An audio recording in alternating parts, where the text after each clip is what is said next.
Theories of stratification. अब इसमें हमारे पास है prominent theory of stratification, the functionalist and the conflict theory. इसमें अब हमने क्या पढ़ना है, ये वो थ्योरीज हैं जो एक्सप्लेन करती हैं कि दुनिया में अमीर और गरीब का डिफरेंस क्यों होता है, मतलब डिफरेंट सोसाइटीज़ में जो इनइक्वालिटीज़ या फ़र्क होता है वो कहाँ से आया, वो क्यों आया। इस चीज़ को एक्सप्लेन करने के लिए दो इंपॉर्टेंट थ्योरीज है, जो कि एक है फंक्शनल थ्योरी और दूसरी है कॉन्फ्लिक्ट थ्योरी। ठीक है, जो हमारे पास स्ट्रेटिफिकेशन थ्योरीज हैं वो क्या है, वो हमें उनका मतलब यही है कि जो हमारे ये इनइक्वालिटीज़ आ रही हैं, जो अमीरी और गरीबी का ये जो कंसेप्ट है, ये किस वजह से आया है, ये क्यों आया, ये कहाँ से शुरू है। तो इसके लिए हमारे पास दो थ्योरीज है, एक है फंक्शनल थ्योरी जो कि है फंक्शनलिस्ट थ्योरी, जो दूसरी है कॉन्फ्लिक्ट थ्योरी जो कि है कॉन्फ्लिक्ट थ्योरीज। अब ये दोनों जो थ्योरीज है ना, ये एक दूसरे की मतलब उलट है, एक दूसरे की अपोजिट है, एक पॉजिटिव नज़र से दिखाती है तो दूसरी नेगेटिव। तो अब हम इसको स्टेप बाय स्टेप देखते हैं, फंक्शनलिस्ट और कॉन्फ्लिक्ट। देखो छोटे छोटे चैप्टर हैं, आपने अच्छी तरह से कंसेप्ट अपने क्लियर करने। अब हमारे पास पहले है जी फंक्शनलिस्ट थ्योरी। फंक्शनलिस्ट एक कंजर्वेटिव पोजीशन है, मतलब फंक्शनलिस्ट जो है ना वो एक कंजर्वेटिव पोजीशंस को अडॉप्ट करती हैं, और कंजर्वेटिव का मतलब होता है वो चेंजेस जो पसंद नहीं करते, वो कहते हैं कि जो सिस्टम चल रहा है वो सही चल रहा है। ठीक है, उनके मेन पॉइंट्स क्या है, उनके सोशल इनइक्वालिटी ज़रूरी है ताकि सोसाइटी अच्छी तरह काम कर सके, जो है ना फंक्शनलिस्ट उनके लिए। मतलब अगर सोसाइटी में सब इक्वल हो जाए तो काम कौन करेगा, इसलिए फ़र्क होना चाहिए ताकि सोसाइटी स्टेबल रहे और हर बंदा अपनी पोजीशन पे कायम रहे। ये हम फंक्शनलिस्ट थ्योरी पढ़ रहे हैं। Function emphasise the integrative nature of certification which results in stability and social order.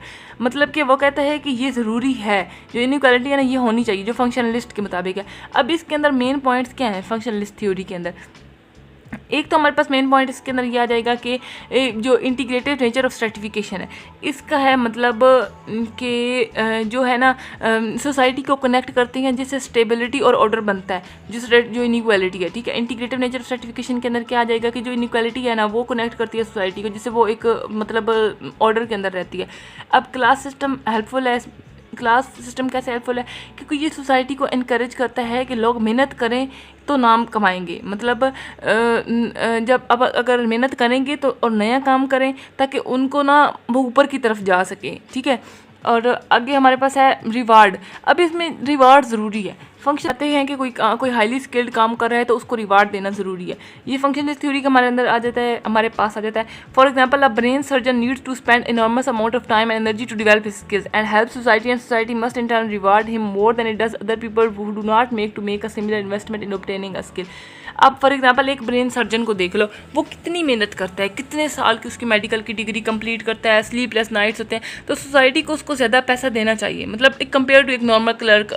जैसे अगर क्रिकेट टीम में हर बंदा बैट्समैन बन जाए तो बाउलिंग कौन करेगा, हर एक को अपनी स्किल्स के मुताबिक काम करना पड़ता है, और जिसकी स्किल ज़्यादा इंपॉर्टेंट होगी उसको ज़्यादा रिवार्ड मिलेगा।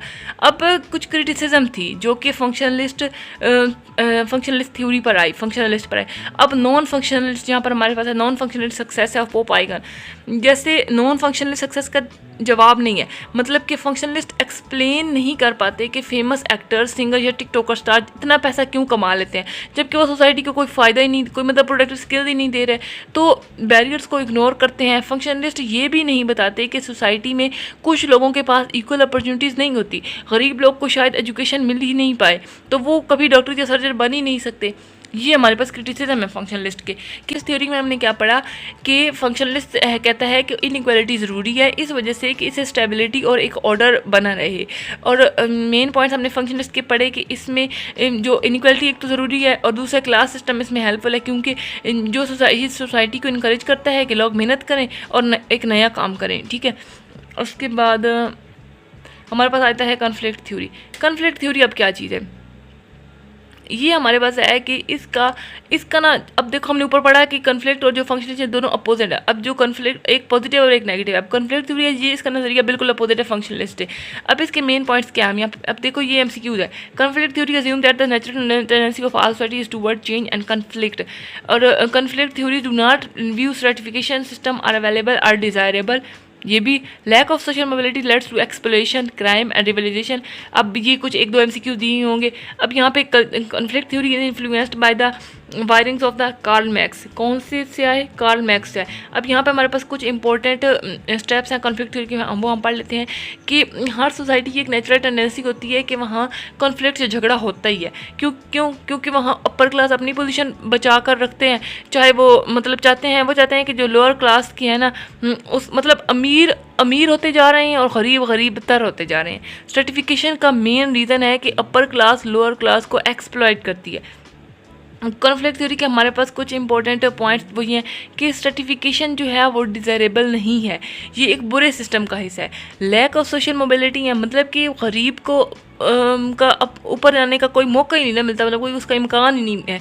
और इसके कॉन्सिक्वेंसेज ये हैं कि जब इनइक्वालिटी बहुत ज़्यादा हो जाएगी तो लोग को गुस्सा आता है, जिसके रिजल्ट में एक्सप्लोइटेशन होती है, क्राइम होती हैं, मतलब वो जुराइम करने लग जाते हैं और कभी कभी रेवोल्यूशन भी होता है। कहते हैं कि दुनिया में हिस्ट्री का मेन रीज़न क्लास कॉन्फ्लिक्ट ही होता है, गरीब और अमीर का झगड़ा। किसका है ये, किसने दिया था, कार्ल मैक्स की। कार्ल ने ही कहा कि जो कहते हैं कि दुनिया में जो हिस्ट्री का मेन रीज़न है ना वो क्लास कॉन्फ्लिक्ट है, जो कि अमीर और गरीब का झगड़ा का, अमीर तर होता जा रहा है, गरीब तर हो जा, गरीब को मौका ही नहीं मिल रहा अमीर होने का। जब आप लोग के पास डेफिनेशन आ सकता है कि फंक्शनलिस्ट, ज़्यादातर तो यही क्वेश्चन आता है कि फंक्शनलिस्ट और कॉन्फ्लिक्ट का कंपैरिजन बताएं, या ये आ सकता है कि कौन कौन सी थ्योरीज हैं स्ट्रेटिफिकेशन की। प्रोमिनेंट थ्योरी तो वो दो हैं।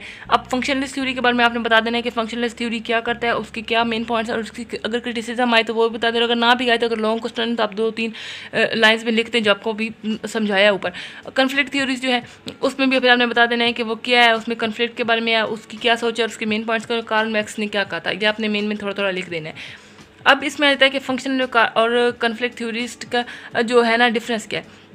अब फंक्शनलिस्ट कहते हैं कि इनइक्वालिटी से सोसाइटी स्टेबल होती है। हमने ऊपर पढ़ा है ना कि फंक्शनलिस्ट क्या कहते हैं कि इनइक्वालिटी से सोसाइटी स्टेबल होती है, कि हर एक को अपना अपना काम, अगर सारे ही हो जाए, सब भी एक काम करने लग जाएंगे तो दूसरा काम कौन करेगा। और कॉन्फ्लिक्ट थ्योरी ये कहते हैं कि इनइक्वालिटी से टेंशन होती है और मतलब कि कॉन्फ्लिक्ट और रेवोल्यूशंस होती हैं। अब इन दोनों थ्योरीज़ के बारे में हम कहें कि अगर सच क्या है तो दोनों थ्योरीज कुछ हद तक सही है। मतलब हाँ, अगर इनइक्वालिटी सोसाइटी को चलाने में हेल्प करती है, लेकिन ये एक्सप्लॉइटेशन भी होती है, जिससे कॉन्फ्लिक्ट भी बनते हैं, झगड़े होते हैं। इसलिए सिर्फ एक थ्योरी को ही पूरी तरह से एक्सप्लेन नहीं कर सकते, मतलब कि सोसाइटी में स्ट्रेटिफिकेशन क्यों होती है, ये एक ही थ्योरी नहीं एक्सप्लेन कर सकती। इसके भी यूजफुल टर्म्स को आपने अच्छी तरह से पढ़ना है। अब देखिए, no longer able to function or have utility in the given circumstance. अब इसके ऑप्शन में होगा एक्सप्लॉइटेशन है, सोशल इनइक्वालिटी है, डिसफंक्शनल है, तो इसका करेक्ट ऑप्शन कौन सा है, डिसफंक्शनल है। इस तरह डिफरेंट रिम्यूनरेशंस और रिवार्ड किस में आता है, ये डिफरेंशियल अवार्ड में आ जाता है। A state of being where certain segments of society are more well off than other, तो ये किस चीज़ में आ रहा है, ये आपको स्टेटमेंट से ही समझ आ रहा है कि ये सोशल इनइक्वालिटी में आ रहा है। ठीक है, अब अगला जी हमारे पास है लेसन नंबर 22, लेसन नंबर 19, 21 हमने कर लिया, और 19, 20 एंड 21 कर लिया। अब हमारे पास 22 है, चैनल को लाजमी सब्सक्राइब कर दें। अब हमारे पास अगला टॉपिक है जी cultural and change. Cultural change, इसमें अब हमने क्या पढ़ना है। कल्चरल चेंज हम पहले तो ये समझ लेते हैं कि ये है क्या चीज़। तो although the rate of change varies from culture to culture, no culture remain unchange, no dash remain unchange, no culture remain dash unchange. मतलब ये आपका कोई भी अंदर से वर्ड मिसिंग करके और MCQs आ सकते हैं, कि ये भी आ सकता है the rate of change varies from culture to culture, no culture remain unchange. ये ट्रू है, ये फॉल्स है, तो ये ट्रू है।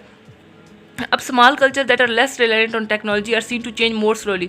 अब जो हर कल्चर्स में तब्दीली आती है, बस ये तब्दीली किसी कल्चर्स में तेज़ होती है और किसी में स्लो होती है, लेकिन कोई भी कल्चर ऐसा नहीं है जो कि हमेशा एक जैसा रहे। ठीक है, अब इसकी एग्जांपल ले लें कि अब अगर जो हमारे पास एक स्मॉल स्केल कल्चर है वो टेक्नोलॉजी पर डिपेंड, मतलब एक जो स्मॉल स्केल कल्चर है उस पर उसके पास टेक्नोलॉजी नहीं है, वो टेक्नोलॉजी पर डिपेंड नहीं करता, तो वो धीरे धीरे करके चेंज होता है। ठीक है, लेकिन अगर जो मॉडर्न या इंडस्ट्रियल सोसाइटीज़ हैं, जैसे कि अमेरिका, जापान कर लो, जो पाकिस्तान के अर्बन कल्चर हैं, वो तेज़ी से तब्दील होते हैं। अब क्योंकि उनके वो टेक्नोलॉजी पर, मतलब उनके वो टेक्नोलॉजी पर डिपेंडेंट होते हैं, वो मॉडर्न सोसाइटीज़ है ना। तो अब जैसे क्या है, नथिंग इज़ कॉन्स्टेंट, कुछ भी हमारे पास जो है ना constant, nothing is constant as a change. तब्दीली एक ऐसी चीज़ है जो कभी भी नहीं रुकती, मतलब ये कभी भी नहीं रुक सकती, तब्दीली आएगी। ठीक है, ये तब्दीली नहीं रुक सकती। No culture society can protect itself fully from change, मतलब वो अपने आप को नहीं रोक सकते कि हम चेंज नहीं होंगे, हम तब्दीली नहीं ला सकते।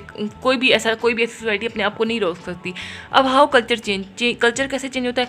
कल्चर दो तरीक़ों से चेंज होता है। कितने तरीक़ों से चेंज होता है? 2 तरीक़ों से चेंज होता है, एक है इंटरनली, एक है एक्सटर्नली। अब इंटरनली किस बला का नाम है और एक्सटर्नली? इंटरनली क्या है कि थ्रू इन्वेंशन या इनोवेशंस के थ्रू, और एक्सटर्नली क्या है कि थ्रू डिफ्यूजन। ठीक है, अब पहले हम यहाँ पे पढ़ लेते हैं कि इन्वेंशंस और इनोवेशन क्या चीज़ है, क्योंकि इंटरनली जो है ना वो थ्रू इन्वेंशन होगा, जो थ्रू इनोवेशंस होगा। अब इन्वेंशन क्या है? इन्वेंशन का मतलब होता है कि नई चीज़ बनाना, या तो सोच समझकर या गलती से मतलब बन जाए। ठीक है, तो वो इन्वेंशन होती है। जैसे कि इन्वेंशंस कैन बी इधर डिलिबरेट और अनइंटेंशनली, मतलब कि ये या इरादी तौर पर बन जाती हैं और या गैर इरादी तौर पर बन जाती है। आपके पास MCQs है, इन्वेंशंस कैन बी इधर डिलिबरेट या अनइंटेंशनली, मतलब इरादी या गैर इरादी तौर पर। Aldous intention inventors usually receive the most recognition and praise over the long run. अब कुछ लोग जानबूझकर नए आइडियाज़ क्रिएट करते हैं, जैसे थॉमस एडिसन ने बल्ब बनाया था। ठीक है, अब यहाँ पे है कि लेकिन कुछ इन्वेंशन गलती से भी हो जाती हैं, मतलब कि जो कि गलती से या ज़रूरत के वक्त होती हैं। Necessity is the mother of invention, मतलब जब हमें ज़रूरत पड़ती है तो इन्वेंशंस भी होती रहती हैं, तो इंसान कुछ ना कुछ नया बना ही लेता है। अब कई दफ़ा इन्वेंटर सोसाइटी के एजर्स पर रहते हैं, मतलब कि वो लोग होते हैं जो सोसाइटी की नॉर्म से हट कर सोचते हैं, कुछ ऐसे इन्वेंटर्स होते हैं। अब एंथ्रोपोलॉजिस्ट का कहना है कि कुछ इन्वेंटर्स अमीर तबके से होते हैं, तो कुछ जो होते हैं वो मतलब, और कुछ सोसाइटी के मार्जिनलाइज लोग भी होते हैं जो कि नए आइडियाज़ लाते हैं। और इसी तरह अब अगला हमारे पास है diffusion.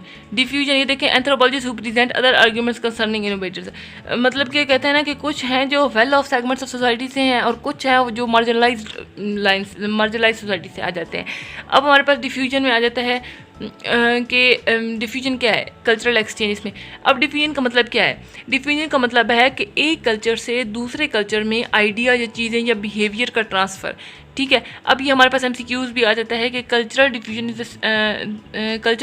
Is selective in nature, selectivity and but not all things diffuse from one culture to another at the same time. जो डिफ्यूजन ये टू वे प्रोसेस होता है। रेसिप्रोसिटी होता है both cultural change as well as result of diffusion. अब हमारे पास जो है ना एक कल्चर से दूसरे, अब डिफ्यूजन का पता चल गया कि क्या है, एक मतलब एक मेन आइडिया चीज़ें या बिहेवियर से ट्रांसफ़र होते हैं एक कल्चर से दूसरे कल्चर के अंदर। अब इसकी 2 पॉइंट्स है, एक है जी सिलेक्टिविटी और दूसरे हैं जी ये रेसिप्रोसिटी। अब सिलेक्टिविटी क्या चीज़ है? Not all thing diffuse from one culture to another at the same rate, मतलब कि जो हर चीज़ है वो ट्रांसफ़र नहीं होती, कुछ चीज़ें एक्सेप्ट की जाती हैं और कुछ नहीं की जाती। अब रेसिप्रोसिटी क्या है? ये 2 तरफा तब्दीली है। Both culture change as a result of diffusion, मतलब कि कल्चर जो इंटरेक्ट करते हैं दोनों तब्दील होते हैं। पाकिस्तान ने अब जैसे फास्ट फूड कल्चर अडॉप्ट किया, लेकिन वेस्ट ने भी जो देसी है वो मतलब चिकन टिक्का बिरयानी इस तरह की चीज़ों को वो पसंद करते हैं। अब अगला हमारे पास है cultural elements are likely to involve change in form और फंक्शन मॉडिफिकेशन। ठीक है, मॉडिफिकेशन अब क्या है? तब्दील शक्ल या फंक्शन, मतलब कि diffuse item are modified in a new culture. For example अब चाइनीज़ फूड है, अब फॉर एग्जांपल पिज़्ज़ा अब इटली का फूड था, लेकिन पाकिस्तान में चिकन टिक्का पिज़्ज़ा बन गया, मतलब डिफ्यूज़ आइटम से वो modified in a new culture. एक न्यू कल्चर के अंदर इटली में था तो वो पाकिस्तान में अगर टिक्का पिज़्ज़ा बन गया, मतलब पाकिस्तान वाले तो कुछ भी कर लेते हैं ना। तो अब चाइनीज़ फूड है, चाइनीज़ फूड हर कंट्री में उसे अपने टेस्ट के मुताबिक हम चेंज किया गया है जो हमारे चाइनीज़ फूड है। अब हमारे पास अगला है, इसमें अगले कोई ऐसा ये मटेरियल। अब देखो, cultural items involving material aspects are more likely candidates for diffusion more than involving non material aspect. यहाँ पर हमारे पास अब 2 चीज़ें आ रही हैं, एक है मटेरियल, दूसरी है नॉन मटेरियल डिवीजन। मटेरियल चीज़ें कौन सी हैं इसमें? मतलब कि ऐसी हैं जैसे कि मशीन हैं, क्लोथ्स हैं, खाना है, मतलब ये ईजीली डिफ्यूज़ हो जाती हैं। लेकिन नॉन मटेरियल चीज़ें कौन सी हैं? जैसे कि अकीदे हैं, वैल्यूज़ हैं, ये मुश्किल से डिफ्यूज़ होती हैं। वेरिएबल्स जो है वो अफेक्ट करते हैं डिफ्यूजन्स को। अब देखो यहाँ पे हमारे पास पहले आता है मटेरियल और नॉन मटेरियल, ये लास्ट वाली जो 3 लाइन है। अब अगला हमारे पास आ गया है diffusion is affected by number of important variables. अब जो वेरिएबल्स अफेक्टिंग डिफ्यूजन है, मतलब कि डिफ्यूजन किसी हद तक होगा, ये इन फैक्टर्स पर डिपेंड करता है। Duration and intensity of contact है, कल्चरल इंटीग्रेशन और similarity between donor and receptor cultures है। ये अपने अच्छी तरह से कर लेने। अब इसमें भी जो है ना यूजफुल, ये जो अंडरलाइन है ये MCQs में आ चुके हैं, ये पेपर्स में भी आ चुके हैं। अब values which are subject to change, values which are subject to change, रट्टा मार लो इसका करेक्ट ऑप्शन वेरिएबल्स है। वेरिएबल्स का है values which are subject to change. अगला है अ कंट्री और even an individual entity which is receiving और टेकिंग एंड ऑफ रिलेशनशिप। तो वो कौन सा है? वो रेसिपिएंट है। उसके बाद है अगला हमारे पास इसमें ये इंटेंशनल है, being motivated by an intention, और अगला कन्वेंशनल है, स्टैंडर्ड या एक्सेप्टेबल है। उम्मीद है आपको लेक्चर समझ आ गया होगा चीज़ें। और डिफ्यूजन कर लो कि मतलब एक कल्चर से दूसरे में चीज़ आ रही है। सिलेक्टिविटी क्या है कि हम इंतखाब करें, और रेसिप्रोसिटी क्या है, दो तरफा तब्दीली है। सिलेक्टिविटी में है सब कुछ अडोप्ट नहीं होता, मतलब जो भी पसंद के मुताबिक अडोप्ट होता है, इंतखाब हम करके। रेसिप्रोसिटी क्या है, दो तरफा तब्दीली होती है। फिर हमने मॉडिफिकेशन का लफ्ज़ पढ़ा। मॉडिफिकेशन में क्या आ जाती है कि मतलब कि उसको शक्ल को ना, उस चीज़ की शक्ल को चेंज करना, ये तब्दीली है। मटेरियल कल्चर क्या है कि मतलब एक वसीला बनता है, वसीले के असबाब। नॉन मटेरियल कल्चर क्या चीज़ आ जाती है कि अकीदा, नॉर्म्स और वैल्यूज़।